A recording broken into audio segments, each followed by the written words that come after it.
कुछ ही सर्विस ऐसी हैं जो बिल्कुल फ्री हैं, लेकिन ज्यादातर सर्विस का बैंक चार्ज लेता है। तो किस सर्विस का बैंक कितना चार्ज लेता है उसके बारे में मैं आपको इसमें पूरी डिटेल में बताऊंगा। अगर आपका बैंक में खाता है और खाते में आपसे बैंक किस किस चीज का कितना चार्ज ले रहा है, और आप सेविंग खाता है, मिनिमम बैलेंस है, एसएमएस चार्ज है, नगद जमा करने पर या निकालने पे एटीएम का क्या चार्ज है, चेकबुक का क्या चार्ज है, डेबिट कार्ड का क्या चार्ज है, डीडी पे क्या चार्ज लेता है, और अगर आप अपना अकाउंट क्लोज करते हैं तो कब क्या, जब बैंक क्या चार्ज लेगा, स्टेटमेंट का क्या चार्ज होगा, चेक वापसी पे क्या चार्ज होगा, अन्य एटीएम को अगर आप यूज करते हैं तो कब क्या चार्ज होगा, और बैंक का ही एटीएम यूज करते हैं तो जब क्या चार्ज होगा, ये पूरा जो है इस वीडियो में डिटेल से बताया गया है। हेलो दोस्तों, कैसे हैं आप सब। मैं एडवोकेट मोहम्मद आवाज कुरैशी आज फिर एक नया टॉपिक आप सबके लिए लेकर आया हूं।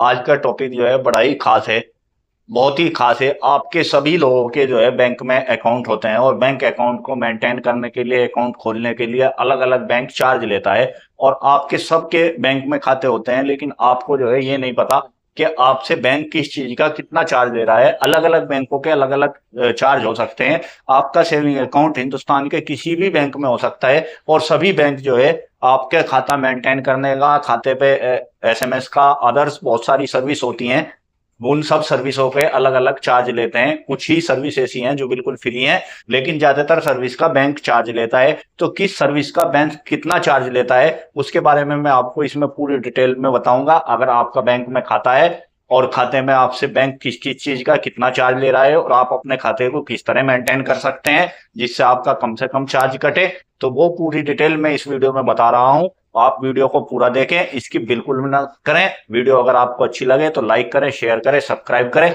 वीडियो को स्टार्ट करते हैं। सबसे पहले मैं आपको ब्लैक बोर्ड दिखा देता हूं। ये सामने देखिए ब्लैक बोर्ड, ये सामने आपको ब्लैक बोर्ड दिखाई दे रहा है। ब्लैक बोर्ड पे जो है ये अलग अलग देखो बैंक की सर्विस है और बैंक के चार्ज हैं।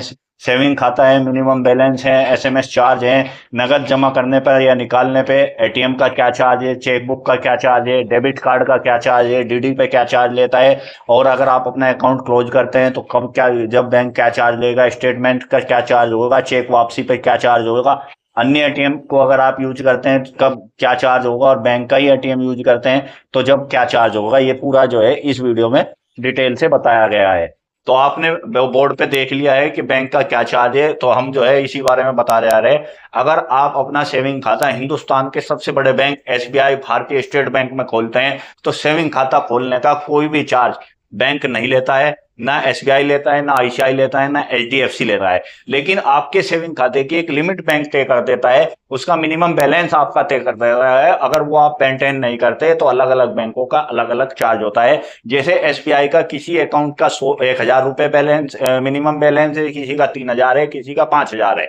तो जितना भी आप मिनिमम बैलेंस रखेंगे उसी हिसाब से आपका चार्ज कटता है। एसबीआई जो है, अगर आप मिनिमम बैलेंस मेंटेन नहीं करते, मिसाल के तौर पे आपका मिनिमम बैलेंस 3,000 रुपए, 3,000 का हो गया एक महीने में 30 दिन, यानी 90,000 रुपए आपके अकाउंट में, चाहे वो एक दिन 24 घंटे के लिए होने चाहिए, और 90,000 नहीं होते तो 3,000 रुपए मिनिमम आपके अकाउंट में पर डे होने चाहिए। एवरेज जो होता है उनका मंथली 90,000 होता है। 90,000 आपके अकाउंट में 24 घंटे के लिए रुकने चाहिए। या 3,000 रुपए रोज पड़े हैं तो वो 30 दिन में 90,000 हो जाएंगे। 4,000 रुपए पड़े हैं तो वो कुछ कम दिनों में 90,000 हो जाएंगे।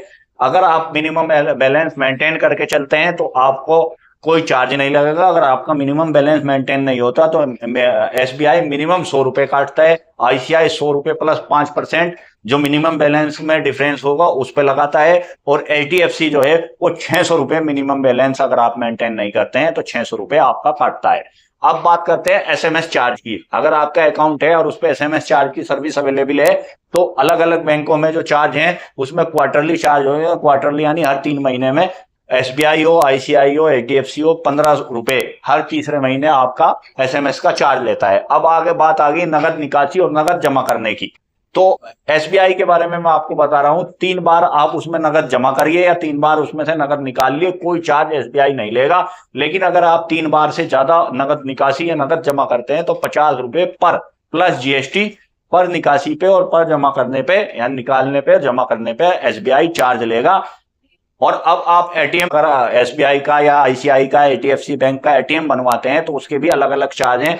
एटीएम का, एसबीआई का जो चार्ज है 126 से 360 रुपए, क्योंकि एटीएम अलग अलग कैटेगरी के होते हैं। जिस कैटेगरी का एटीएम होगा उसका ये चार्ज होगा। ये आपका ईयरली चार्ज होता है। आईसीआई इसका 99 से 150 रुपए लेता है, और एचडीएफसी जो बैंक है वो जो है 150 से 750 रुपए तक एटीएम का चार्ज लेता है। जिस तरह कैटेगरी का एटीएम होगा उसी कैटेगरी का चार्ज होगा। यदि आपका एटीएम खो गया है या डैमेज हो गया है और आपको डुप्लीकेट एटीएम चाहिए तो उसमें एसबीआई का चार्ज 300 रुपए एटीएम है डुप्लीकेट एटीएम का, और आईसीआई और एचडीएफसी का 200 रुपए चार्ज है। अब अगर आप डीडी बनवाते हैं तो डीडी छोटे अमाउंट बड़े अमाउंट का अलग अलग अमाउंट का बनता है, अमाउंट के हिसाब से चार्ज लगता है। एसबीआई का मिनिमम डीडी चार्ज 25 रुपए है और मैक्सिमम जो डीडी चार्ज है वो 2000 रुपए है। इसी तरह आईसीआई का मिनिमम 50 रुपए और मैक्सिमम 15,000 रुपए, एचडीएफसी का मिनिमम 50 रुपए और मैक्सिमम 10,000 रुपए डीडी चार्ज है। अब अगर आप किसी वजह से अपना खाता क्लोज करते हैं तो खाता क्लोज करने में अलग अलग कंडीशन होती है, और खाता क्लोज का जो चार्ज एसबीआई ने रखा है अकाउंट क्लोज करने के लिए 500 रुपए चार्ज रखा है, आईसीआई और एचडीएफसी ने भी 500 रुपए ही चार्ज रखा है। अगर आपको अपने अकाउंट के स्टेटमेंट की जरूरत पड़ती है तो स्टेटमेंट का चार्ज एंट्री के हिसाब से है। मिनिमम 40 एंट्री तक 102 रुपए एसबीआई चार्ज लेता है, और आईसीआई 100 रुपए और एचडीएफसी भी 100 रुपए चार्ज लेता है।